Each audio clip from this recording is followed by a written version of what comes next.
Hello everybody, Carlos Toro here from Fightful.com and FightfulBoxing.com. Go ahead and subscribe to our new Fightful MMA and Boxing YouTube channel where we have tons of podcasts and interviews from the MMA world to boxing. Just about real quick, and maybe if not today, if tomorrow, I will have an interview up with Meng Feng Long, the Chinese light heavyweight contender who's going to be facing Adam Danis this Saturday on June 1st in an IBF light heavyweight title eliminator from Macau, China during the IBF convention. But before we get to that, I want to introduce a special guest of mine. Most of you from Twitter, from Boxing Twitter, may recognize him as No Sparring on Twitter. Here he is joining us on the podcast for the first time ever. Nick from RingTV, correspondent for RingTV, who based out of Japan, covers a lot of the lighter weights and does a lot of coverage in Japan. I follow his work a lot. I really do enjoy his work. And when I started doing boxing journalism a couple of years back, Nick was one of the first guys that I started reading about and checking up his work to sort of get familiar with the Asian boxing scene, and I'm so honored to have him on the podcast. Nick, how are you doing? I'm doing great. I appreciate that very kind introduction. I appreciate it. How's everything out in Puerto Rico? How's the boxing scene going out there? You have to get me caught up. Yeah, it's oh boy, it was a very mixed bag of results from on the top ranked card, where you had Jose Pedraza winning, you had Edgar Berlanga winning on the undercard, and then you have Javier Cintron, who initially we all thought he lost by knockout. Then it turns out on replay he got knocked out by Kokieto's head, of all things. Was it a head? It turned out it was the head. Yeah. Initially it was ruled a first round knockdown by a right hand, and then they kind of showed a replay, and then you could clearly see that it was like the head. But when you watched it live, it all was so fast. Everyone thought it was gonna be a right hand. Got it. Yeah, I heard a little rumblings on Twitter, but it was a bit of a busy day this weekend for boxing, so it's kind of hard to keep up with just about everything. And Koki Ito, correct me if he's wrong, is he Japanese? He's from Japan, yeah? Yeah, Koki Ito is from Japan, and he is... So it's funny because I'm supposed to be the Japanese guy, but every once in a while, just a guy or two will pop up out of nowhere from a gym you've never heard of, and he's got a mandatory shot, or he's in an elimination fight, and you're doing your homework real quick to figure out who these guys are, and now I think I'll figure out who Koki Ito is real quick. He's the guy with a really strong head, but I'm really happy for the sniper Pedraza. My buddy Mike Leonardi is a manager of his based out of Las Vegas, and I'm actually writing a piece on Mike about his endeavors as a manager in boxing, and kind of being one of the new blood life forces in this sort of ever-aging industry that we're in. And so for me, I was really happy to see my buddy Mike succeed with Pedraza. I actually saw Pedraza fight last August. Who did he fight? I think it was the Raimundo Beltran fight.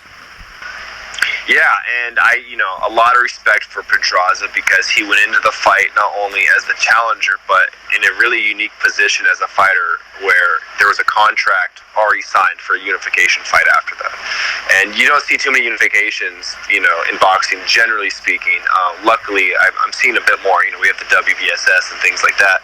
But Pedraza went into a situation knowing he's not going to get just one, but two title shots if he wins, and then from there on, anything could have happened. But unfortunately, he ran into high-tech Lomachenko, and things went a different way. But he seems to be right back in the mix. I don't know. What do you think? You're the expert on Puerto Rico. I'm just an outside observer. Yeah, listen, I've followed Pedraza for a lot of years. He was the very first world champion I've ever interviewed, which was back in 2017 before he lost to Gervonta Davis, and he's always been a guy who he likes to think ahead a lot. Even before losing to Davis, he already had plans to fight at lightweight, and yesterday he was saying that he has an eye at fighting at junior welterweight, so I think he's confident that he wants to go up in weight and thinks he can take on a Jose Ramirez, but I don't know, I think he might have to if he doesn't get a fight against Richard Comey next, or at least sometime in the future before the Comey-Loma unification fight. Then they're really really is nothing for Pedraza at 135. Like 130s might be a little too much for him to do at this point of his career. So maybe try out going to 140. Why not? Yeah, why not? If his power can go up with him. Yeah, the Pedraza thing, I'm personally rooting for him, not just because I am a Puerto Rican boxing fan, because he was fortunate, he was kind enough to give me my first interview, with a first world champion. But yeah, we'll see with what his career has in store for him. So yeah, so one thing that I wanted to get you on is the fact that you are the Japanese expert. At least between the two of us, at the very least, you are far more knowledgeable about the Japanese boxing scene than I am. And we had a couple of noteworthy Japanese stars fight this weekend. Also on that same card that Pedraza fight, in the main event, Jamel Herring beats Masayuki Ito to win the WBO super featherweight title. It was a very interesting fight, very physically demanding for both guys. Herring won the fight by unanimous decision. I thought that the fight was a lot closer than the scorecards ended up being. I thought 118-110 on two scorecards was absolutely egregious and discrediting Masayuki Ito. But personally, I thought Herring won the fight. Just wanted to get your thoughts on the result as well. Yeah, I agree with you. Herring won the fight. He's a slick southpaw, and I have to agree with you also on the scorecards there. When a thing popped up on ESPN showing what Andre was thinking, Andre Ward, he had it 5-0 for Herring, and at that point I had it, I think 3-2 maybe for Ito. And so I was a bit shocked that they were seeing it one way. And I guess I've sort of taken an issue with a bit of the whole kind of promotion of things, because, everyone likes to sort of buy into a promotion, kind of go the way, follow the promotion in the way they want you to follow it, and that's fine. But for me, I thought it was a little one-sided. I get it. It's Memorial Day weekend. Herring's a Marine. It's a great promotion for him. But, on the other end of the spectrum, there's two fighters there. And the other one happens to be the champion. And I just kind of felt like the promotion was a little bit one-sided. But luckily for the promoter Top Rank, their guy won. And they'll say, and they actually told me today, hey, they were both our guys. Well, Ito is co-promoted by you. So it's like a 50-50 thing, maybe 60-40, whatever way it breaks down. I'm not exactly sure. And Herring is your 100% guy. So I think if they were going to lean one way or the other, they were in Herring's corner and they wanted him to win, and that's why I think everything sort of centered around it. And to be fair, I am the Japanese boxing correspondent, and I'd be lying if I told you I wouldn't have preferred Ito winning, because I like covering champions.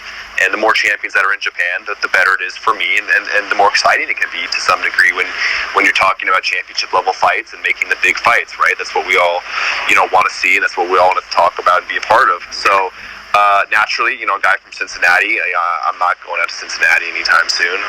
But I'll give all the credit in the world to Jamel Herring. He fought a good fight. He did his thing.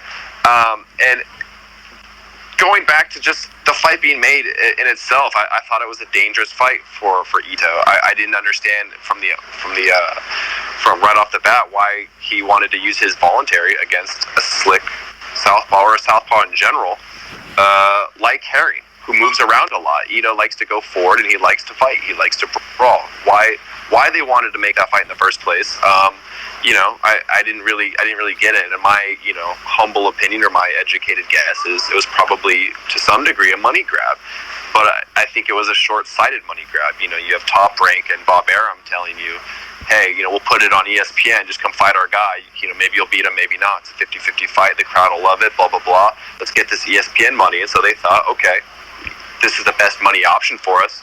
Let's go out and do it, and hopefully our guy will win. But I feel like the risk just, obviously, as we can see, you can look at it from hindsight. But, again, from the onslaught, I thought it was too risky. And, they could have maybe made more money from Ito had they just taken a little bit more time and not been, if you want to call it aggressive, I just didn't see the appeal of fighting Jamel Herring, minus the promotion, which was, it was a great promotion for Herring. It didn't benefit Ito at all, and obviously he lost, and we can all talk about it was a bad decision now, but I didn't like that at all for him as a voluntary, and he, could have taken maybe a better fight for him. Maybe stayed in Tokyo, maybe even gone to LA, made some fans out there with the Japanese community out there, and gone into a unification with Burchell later on, and just completely avoided a guy like Jamel Herring and let Top Rank do what they do. But they have a lot of sway over guys that they co-promote, and it's easy for them to put the ESPN money in front of them and maybe put them in positions that aren't entirely as beneficial for these co-promoted fighters who can come from places like Japan. So good fight, I guess. Disappointed. Obviously, it didn't go the way that I would have liked to have seen it, because I'm covering the Japanese guys, and it was funny because it's America, it's Memorial Day weekend and everything, and everyone's buying into Herring and everything, and I'm kind of on the outside here, just trying to even things out a little bit and hoping it goes the other way. But at the same time, as a fan of boxing or as a journalist in boxing, you got to just sort of watch the fight and see what happens and watch it play out, and let everything lie as it will. But the fight happened, and we move on. I talked to Tekken actually this morning, and I asked them about a rematch clause. I asked them what's next for Ito, basically, and they said, well, they're loaded up in the division. They have a lot of super featherweights, and they can put those guys right back in the mix if they want to, or they can put Ito in there maybe for a rematch. They said maybe, but I think sometimes you see guys go into rematches too quickly against guys that they're not very stylistically able to beat. Takashi Uchiyama was one. He lost his title to Corrales, and then he went right into a rematch and lost again, and his career is over. You see Dogbe, and he lost to what's his name, the Mexican guy. Yeah, Emmanuel Navarrete. Right, yeah, exactly. He lost there, and then came in again for another rematch and lost even more convincingly. So these big time rematches can sometimes actually work against you. And maybe it would be in Ito's, in his best interest to maybe not go with that rematch and let maybe some of the other super featherweights take a crack at him, or just work your way up, or go to a different look for another title, maybe let that one go. I don't know. What do you think?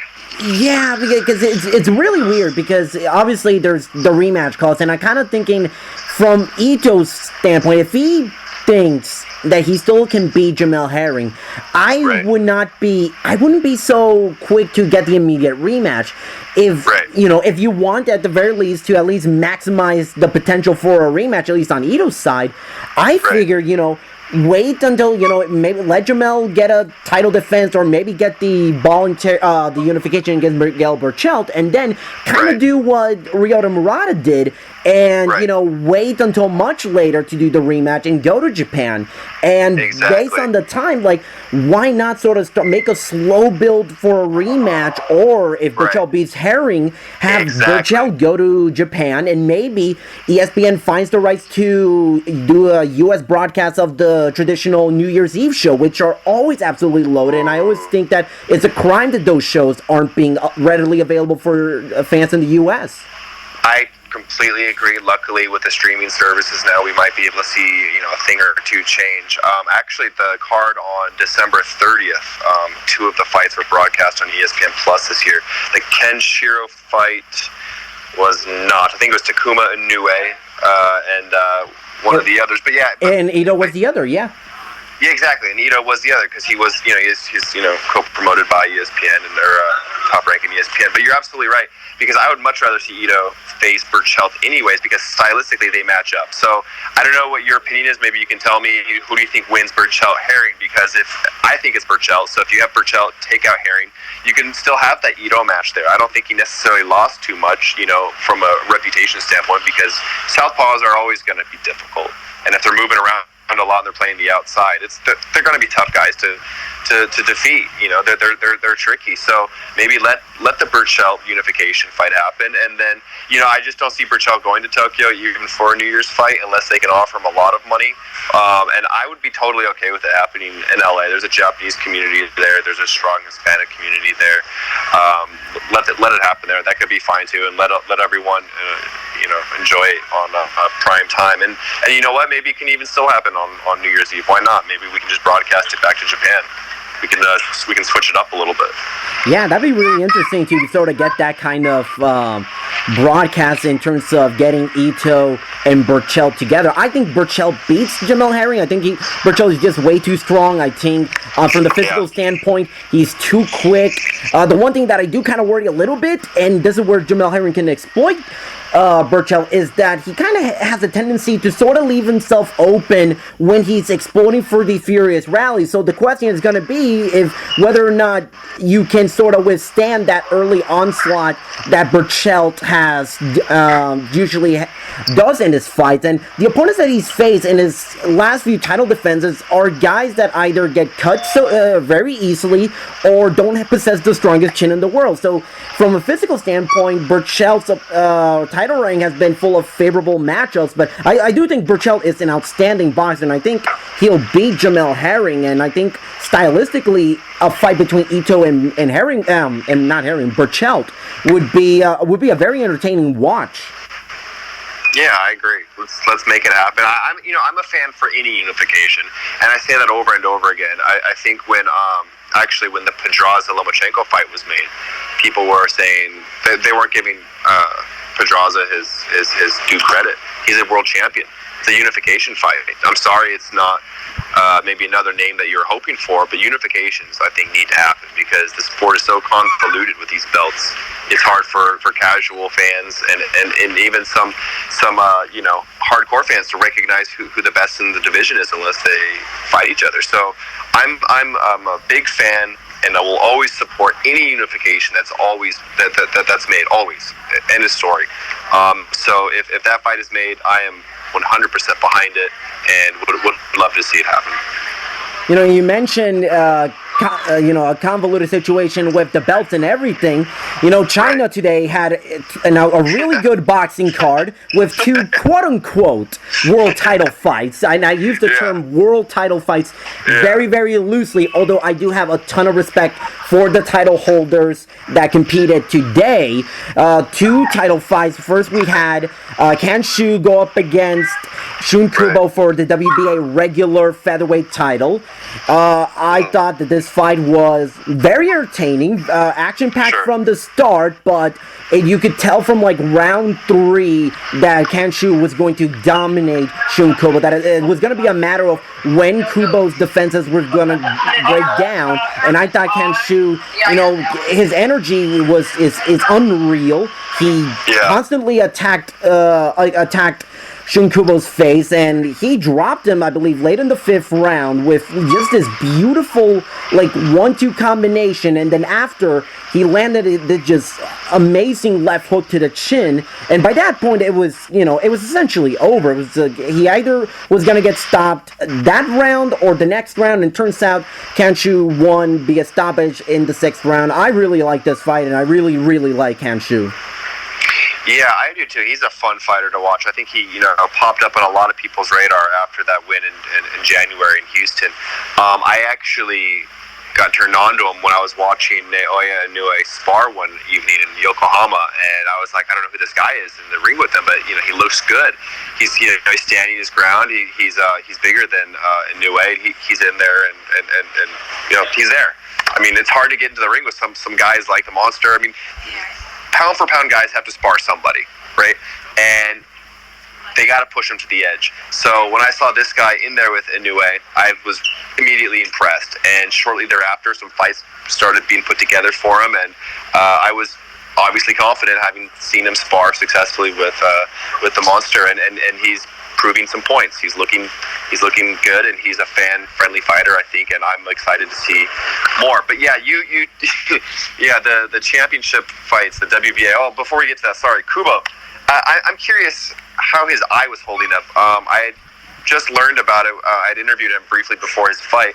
He's had eye problems for the last 2 years, or specifically one eye, and he had to get corrective eye surgery on one of his eyes here just in March, just semi-recently. So I'm curious if being punched in the face, so soon after this surgery, this operation, or even in sparring, if that jarred loose something, or if his vision was really all there, because his last fight was over a year ago, actually, and it went the distance, and he just slipped out a majority decision when it should have been more of a clean-cut win for him. Yeah, it was Hiroshige Osawa, if I remember correctly.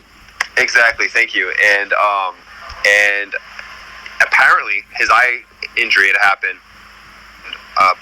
even before that. So he went into that fight with double vision, actually, and eked out a win, and goes into this one right after a surgery. I'm wondering how much, he was even there. And I'm not trying to take any credit away from Kanju at all. That guy's fun. He's an exciting fighter to watch, and I'm excited to see more of him. But, boxing is a dangerous sport, and things like your eyes, that's scary. I mean, you're risking a lot going into something like that. So I'm just wondering, how much he was actually there. But yeah, you're right. It's for some type of title. It's called the regular title, the WBA regular title. And at the Ring magazine does not recognize these titles. And in every article where a fighter is fighting for one of these or challenging for one of these titles, there's always an editor's note. This is not a real title, or this is not something that the Ring recognizes, and that's good. I think that's good. That's something that has to be done, and it needs to be said that these titles are not exactly they're not real full titles, and that's taking credit away from a lot of people. Like Leo Santa Cruz, he's the real champion, right? Yeah, he's the real champion, and listen, I love Skanchuk, but the title that he holds, it's a title that shouldn't exist, and even though I personally, in my articles, I don't say that like it's like the full-on world title, the regular title. I always try to make an emphasis saying this is called the regular title, or I just call it a secondary title, because it's not a title that should be recognized as the top title unless it's like an extremely convoluted situation with an Alberto Machado who beat Jesús Corrales, and he was the super champion. Then he got relegated to regular champion to make way for Gervonta Davis, and in that situation, I actually recognize the guy that beat Machado as the true WBA title holder, because he was the guy that beat the guy that beat the guy. Absolutely, you hit the nail on the head there, and it's just a disgusting situation in boxing that apparently none of us can get rid of. And I remember reading Dan back in the day, Dan on ESPN, and he hates the belts just as much as anyone. And apparently a couple years ago, I think the WBA, Mr. Mendoza had said something along the lines of, we were going to try to get rid of all of these regular belts and clean it up. And obviously that hasn't happened. There's more titles that are out there than ever before. It's not a great situation. And what happened was I was watching the Inoue fight, and he is a WBA regular champion as well. And after he closed out Rodriguez, Puerto Rican, the Japanese commentary was all about how he just unified two titles. But that's the regular title wasn't on the line because the WBA didn't want to upset Nietes in the situation, and B, there's no such thing as unifying a regular title with another organization's title. That's it. I don't think that's ever happened. Even if it did happen, it doesn't mean anything. So you have 20 million Japanese people who watched, or however many, and they all think he just had a unifying fight, when in actuality, he's now the IBF champion, and he's now the Ring Magazine champion. So he does have two belts, two actual recognized belts in the sport of boxing, but that regular title business is not a real thing. It's a real thing, but I don't know, it's weird. And correct me if I'm wrong, did I catch the president of China, was he in the crowd? Did you see him when you were watching the stream this morning? I honestly, I wouldn't even know what he looked like, but there were a couple of moments. I think he was there. Yeah, but there were a couple of moments where they were showing like a couple of like noteworthy people on like ringside, but because they're like, there was no graphics, there was no commentary, there was like no graphics. Yeah, so like unless you like really study up on like modern Chinese culture or Chinese politics, you would have no idea what any of these people were. I think he was there, and not only that, I think he thinks that Kanju is the world champion. I think he thinks he's the super champion. I think everyone in the crowd thinks that he's the super champion. However many Chinese, tune into the fight, I think they think he's a world champion. And again, no disrespect to Kanju, but the WBA is a terrible organization for doing this to people and to fighters and making everyone think certain things or feel certain ways. When in actuality, there are other guys who are super champions. If you want to call them a super champion, or just call them they are the world champions.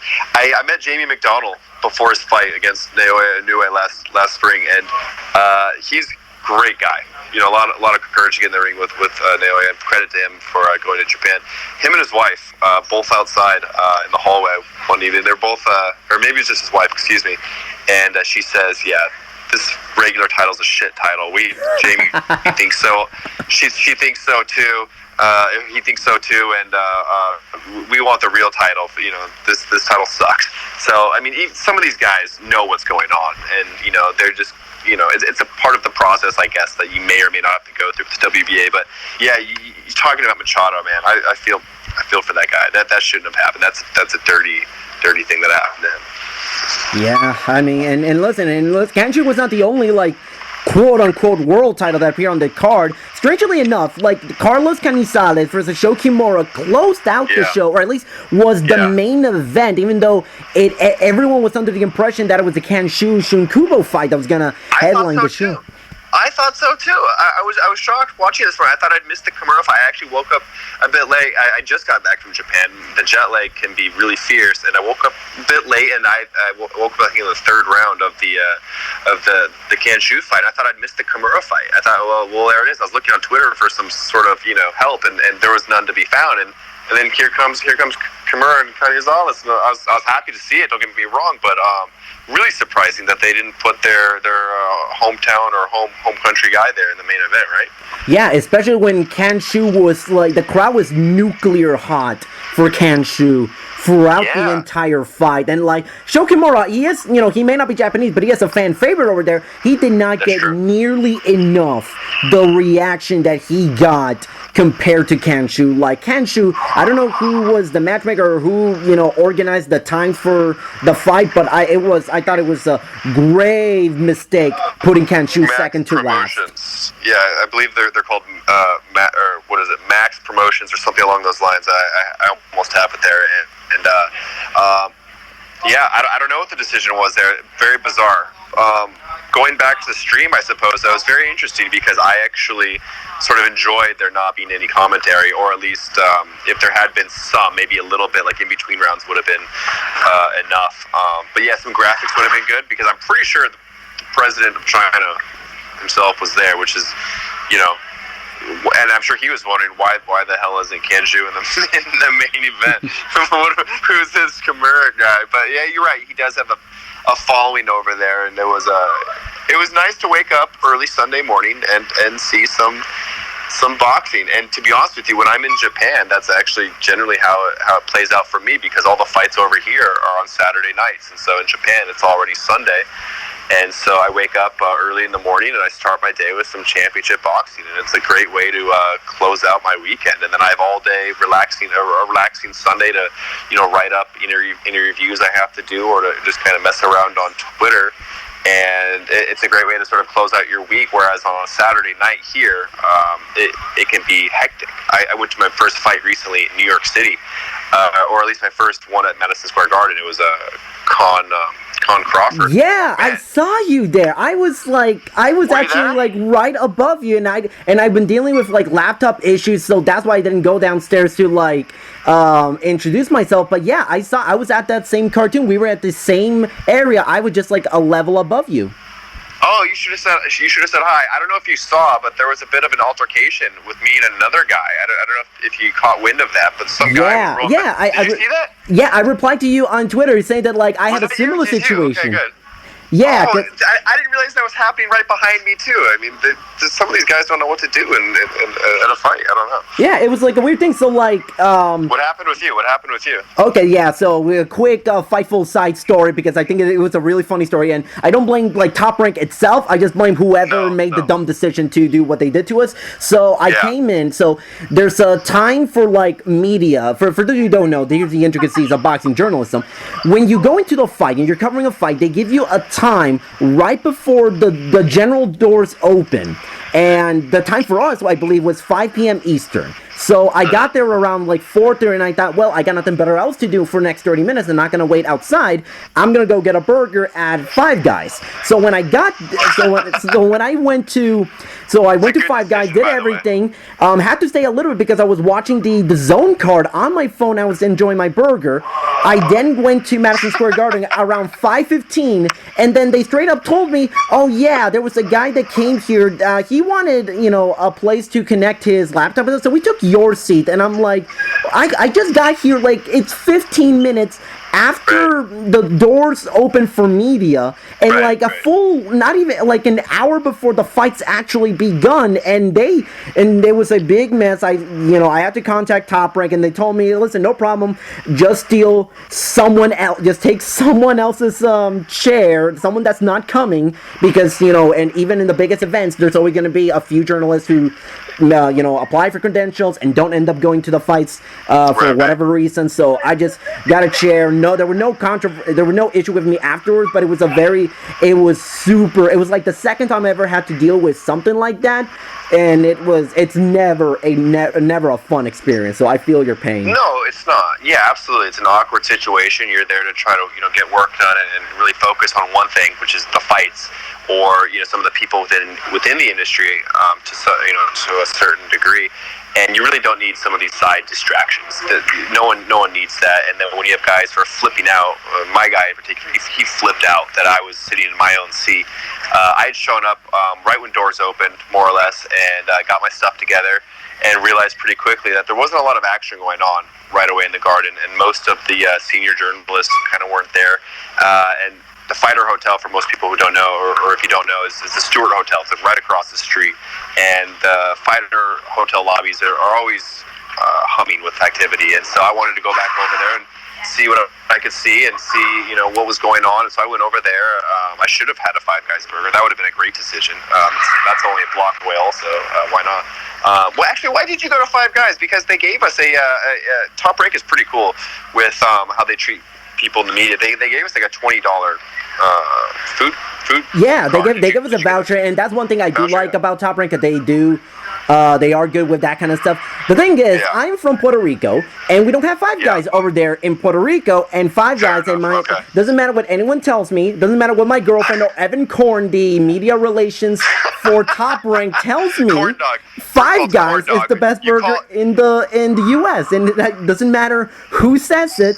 It doesn't matter if, like, one of the head guy of media for Top Rank, doesn't matter, Five Guys is the best burger in the country, and I will take that to my grave. That's fine. So first of all, let's get you caught up here. We call him Corn Dog now. It's a nickname that Viva Mike Altamura from MTK. It's a boxing management company. Him and some of his friends from his Viva gang started calling Evan Corn Dog. So his nickname from now and forever will be Corn Dog. So yeah, as far as Five Guys go, yeah, that's a great location. And as far as I know, the Five Guys on the East Coast taste better than the Five Guys on the West Coast. We have one out here in Seattle, which is for the moment. You have no idea how much really that means to me, hearing someone else say that the West Coast Five Guys is not the same as the East Coast Five Guys. I've been trying to say that for years, and no one believed me. I'm here to vindicate that. I live on the West Coast. Our burger situations, at least up in Seattle, is not as strong as maybe California with their in and out situation and whatnot. But we have 5 guys here, and I remember I lived briefly in New York City when I was a younger man, and I remember being introduced to 5 guys and loving it. And then when they finally popped up out here a few years back, I went there and I had a burger, and I was like, this isn't what I remember. I wasn't tasting the same thing. So yeah, you're absolutely right. I'm in your corner. 5 guys, New York City. It's great. It's a good spot. I actually I went in there. Quick little side story. I went in there with Gabriel Rosado, middleweight boxing fighter who was recently signed to DAZN, and he had a tough couple of fights recently. But he was out there for a promotion to announce his fight with Arias. For their fight that they had a while back, and he and I went into 5 guys. We could go anywhere in Midtown, New York, and we saw the 5 guys. We said, yeah, that's the correct choice right there. That's what we want to eat. If I ever see Gabriel Rosado, I will make sure to ask him about 5 guys. But yeah, so absolutely. Yeah, but yeah, we certainly got a sidetrack right there. But we were discussing the Carlos Canizales. I don't know how we got to 5 guys talking about Carlos Canizales and Sho Kimura, but yeah. So Carlos Canizales versus Sho Kimura for the WBA regular light flyweight title. I thought this fight was good. I thought it wasn't great, but I thought it was good. Canizales had a incredible game plan, from round 3 onwards, which was Canizales obviously felt the devastating body punches that Sho Kimura is known for, and he figured, all right, he punches harder, but I can definitely make him chase me. I can definitely punch faster than him, so I'm going to make him chase me, gas him out, and just throw quick 3-4 punch combinations upstairs and win the fight like that. And it turns out that was the case. Kimura spent a lot of time chasing Canizales throughout the fight, and there were some moments late in the fight where Canizales was starting to stay in the center of the ring and trade with Sho Kimura, but by then that was dangerous. By then on the scorecards, it was way too late for Sho Kimura. I thought the scorecards were a little too wide. It was 119-109 on 2 of the 3 scorecards, and the third one was 118-110. I had it 117-111, but I feel like that's even a little too generous for Canizales. I want to hear what your thoughts are on the fight itself. 116-112, but again, I'm not a judge, and I always, say that. I was also, to be fair, I was kind of multitasking there, and Twitter was buzzing a little bit too. A lot was happening. I always like to go back and rewatch fights as well. I had it 116-112. Obviously, I'm a little bit biased, but I could have easily seen it 117-111. I think that was more agreeable. I thought 118 and then the 119 scorecards were a bit wide too. So I agree with you there. Yeah, Canizales, beautiful game plan. Came out there with the plan and followed it to a T. Well, not quite to a T. Like you said, he was trying to trade Sho Kimura there for a little bit, and that's the type of fight that Sho Kimura wants. He wants the war, and I was actually hoping that Canizales would engage and trade with him a bit more, because with 17 knockouts in his first 21 fights, I wanted to see everyone, exchange. I wanted to see a repeat of what we know Kimura for, and those are, exciting, fan-friendly fights where people are getting bloodied and bruised and knocked down on the canvas. Like Canizales was there for a win. He wasn't there for a knockout, and all the credit to him for a good fight. I had a chance to meet Sho Kimura at his gym in Tokyo. It's the Aoki gym. It's a nice establishment, nice place. And I was watching him train.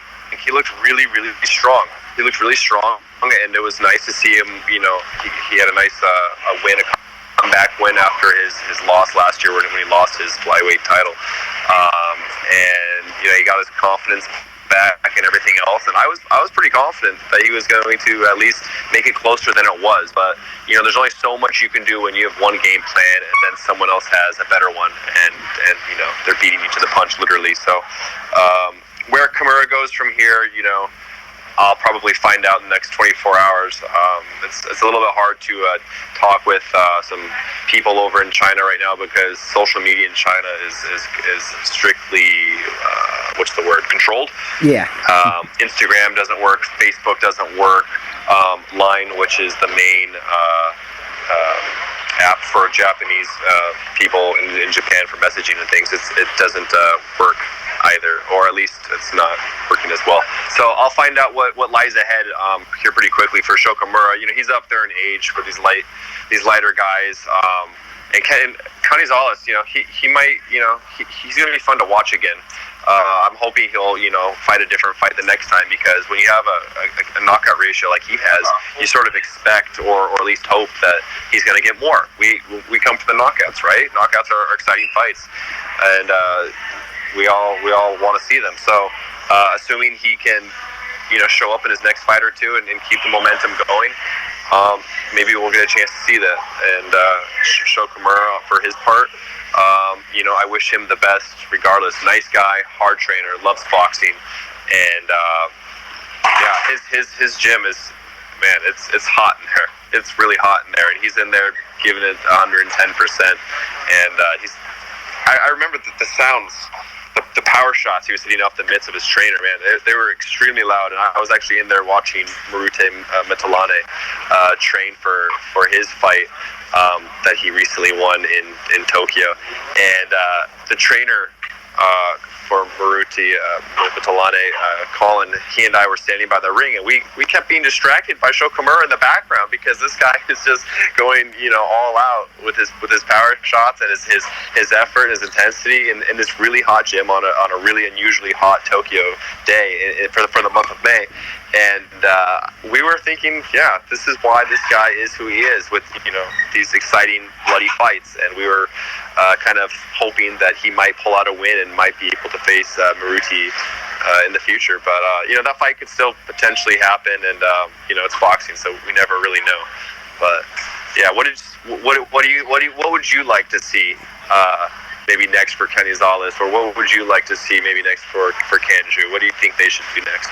Honestly, for Canizales, I think, first of all, I think he had a fantastic game plan, as we both discussed. He's kind of in a bit of a rut right now, because he holds the WBA regular title, and Leo Sanders, and well, no, not Canizales. I'm confusing with the other super champion of the other guy, Leo Sanders. No, the champion, the super champion, I believe, is Hiroto Kyoguchi.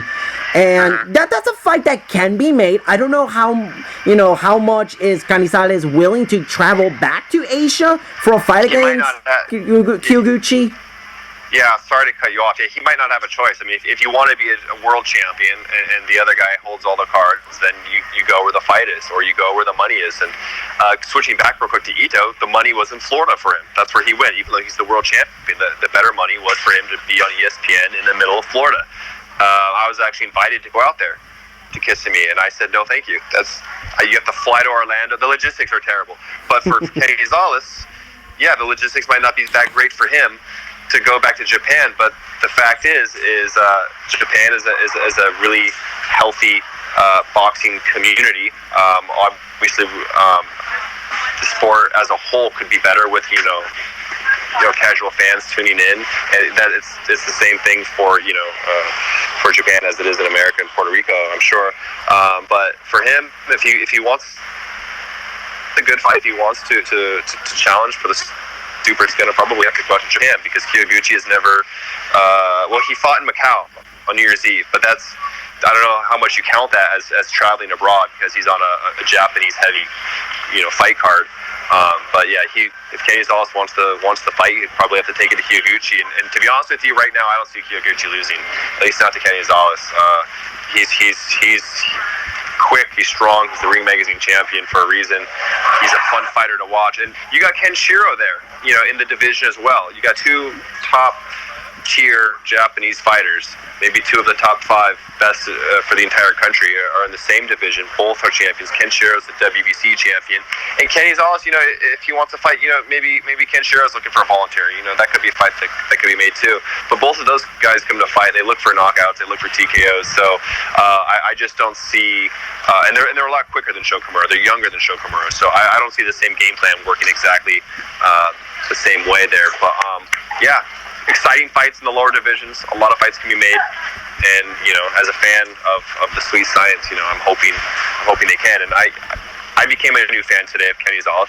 Good looking guy, good plan. I was impressed. He he didn't get sucked into what Kimura wanted him to do, and all the credit to him. That's what world champions do. They're smarter than the other guy.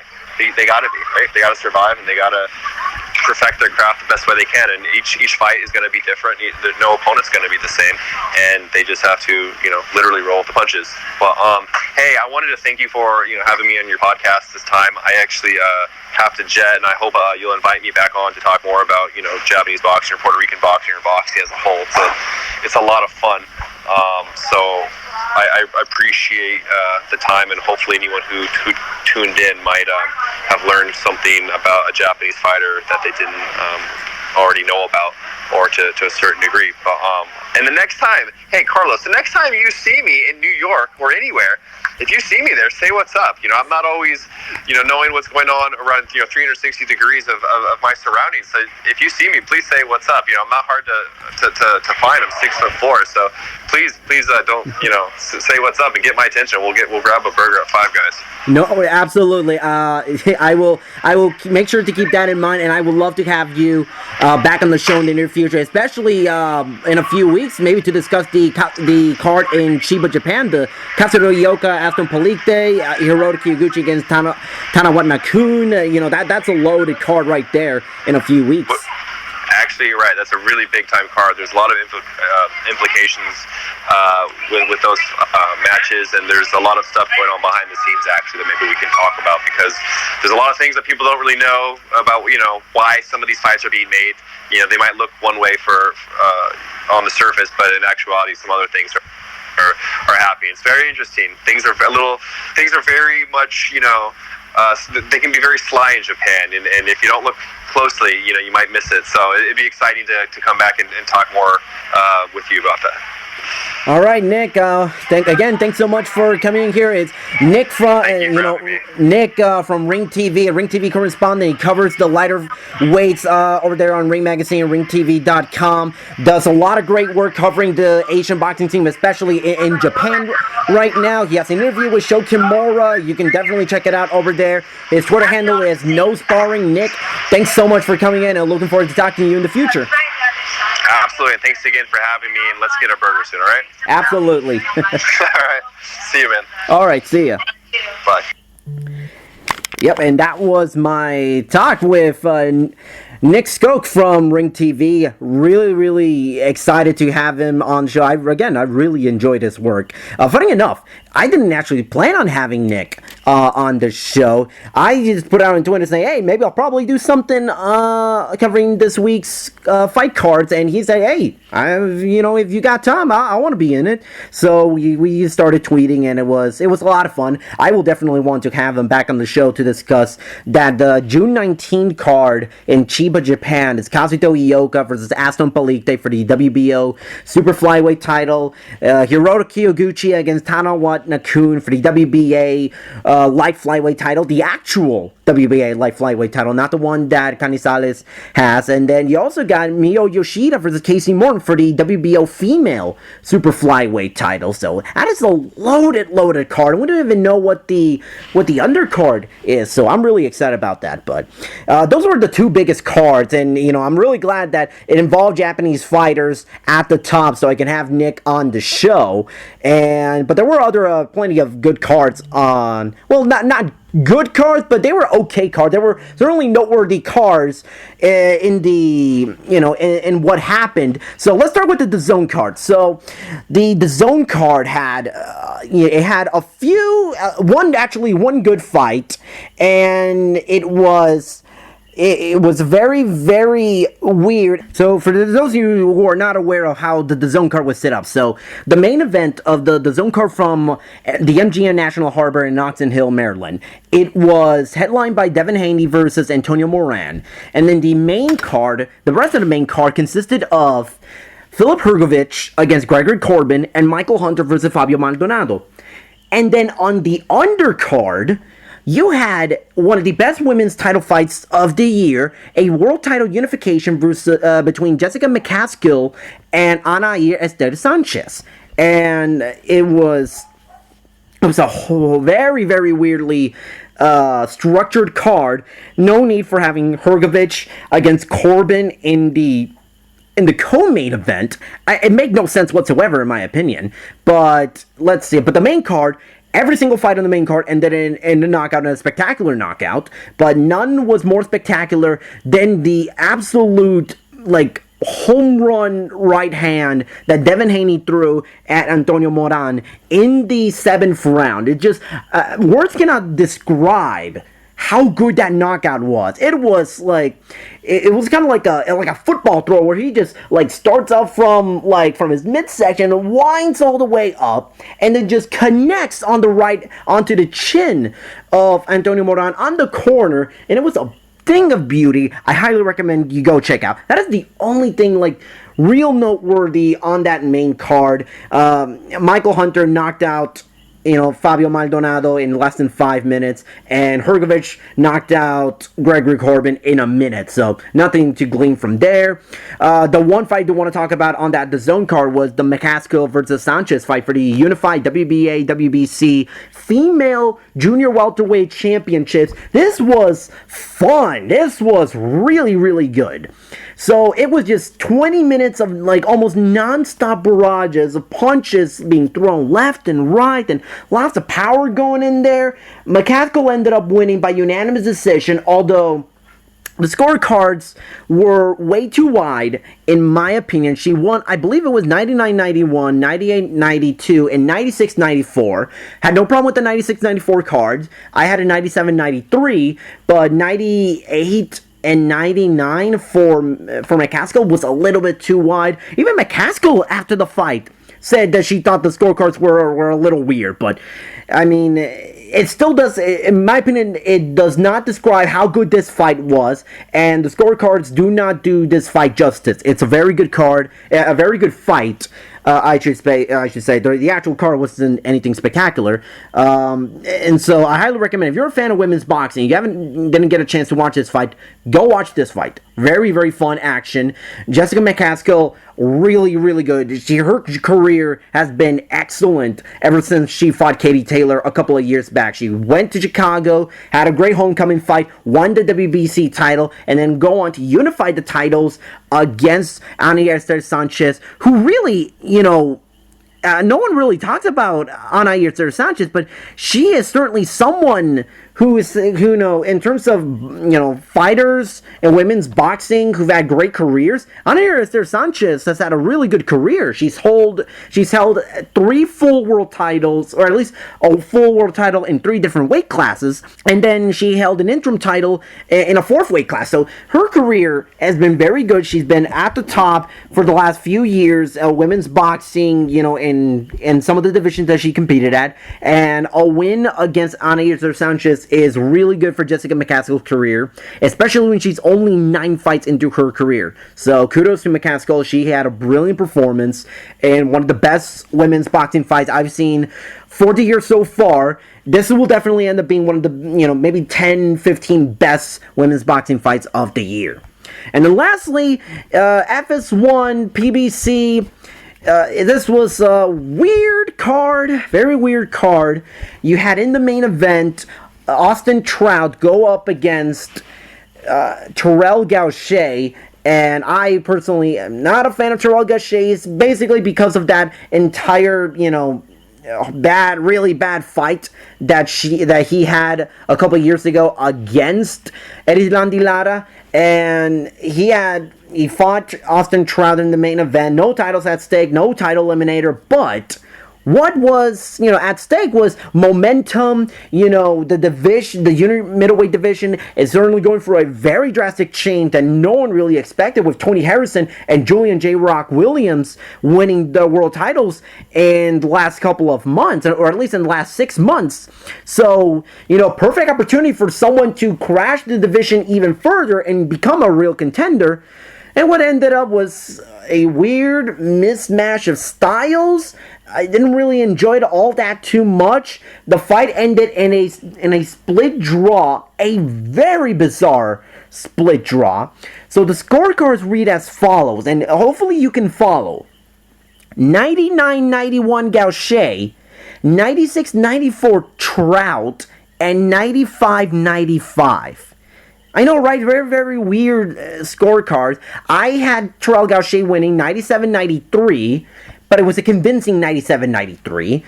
Gaucher they kind of, took the foot off the gas pedal a little bit in the last couple of rounds, or at least in the last round. And I know finishing a fight is very, very important, especially on the scorecards, but you can't ignore the rest of the fight. I thought Gaucher won this fight. He deserved the win. And, a win against Austin Trout would have done wonders for his career, because Trout may not be the same guy that he was 5-6 years ago, but he's certainly a quality name still at 154 pounds that's heavily dominated my premier boxing champions. So, Trout wants an immediate rematch. Toro Gaucher smartly wants bigger things than Gaucher, but I don't know if he'll actually get one. So, that about wraps it up for this edition of the Fightful Boxing Podcast. A weekend recap with special guest host Nick Skok of RingTV. You can follow him on Twitter at NoSparring. Outstanding work he does covering the lighter weights in boxing. We need, more people checking out the lighter weights in boxing, and, media covering these lower weight classes, and Nick has certainly done a tremendous job in doing that. And I recommend checking out his work at Ring Magazine. But your home for all things boxing, MMA, and pro wrestling is still Fightful. So you can head on to Fightful.com for everything regarding pro wrestling, MMA, and boxing. Yes, I mentioned, covering all of those fights that were discussed on this podcast. You can read all about them at Fightfulboxing.com. If you're really more into the pro wrestling or just want to check out some pro wrestling content, the Fightful Pro Wrestling channel got not one, but two special recap podcasts with two different teams discussing All Elite Wrestling's Double or Nothing. Fantastic show, even better podcast, if you can believe that. Better podcast by Mr. Warren Case and Alex Pulowski on one side, and on the other hand, you got Sean Ross Sapp, managing editor of Fightful.com, with Andrew Thompson, who is just an extraordinary up-and-coming writer on pro wrestling. I highly recommend checking out his work at FightfulWrestle.com. Even on the Fightful MMA side, we got Joe Holber becoming our new full-time MMA writer over there at Fightful. Lots of changes into Fightful. Lots of great things happening on Fightful, so I highly recommend checking out Fightful if you're a fan of combat sports, MMA, boxing, pro wrestling, or any combination of the three. Highly recommend you go check that out. But for now, I bid you adieu. On the Fightful Boxing Podcast, Carlos Toro. You can follow me on Twitter at CarlosToro360. Thumbs up this video, subscribe to our new Fightful MMA and Boxing YouTube channel, and I am signing out.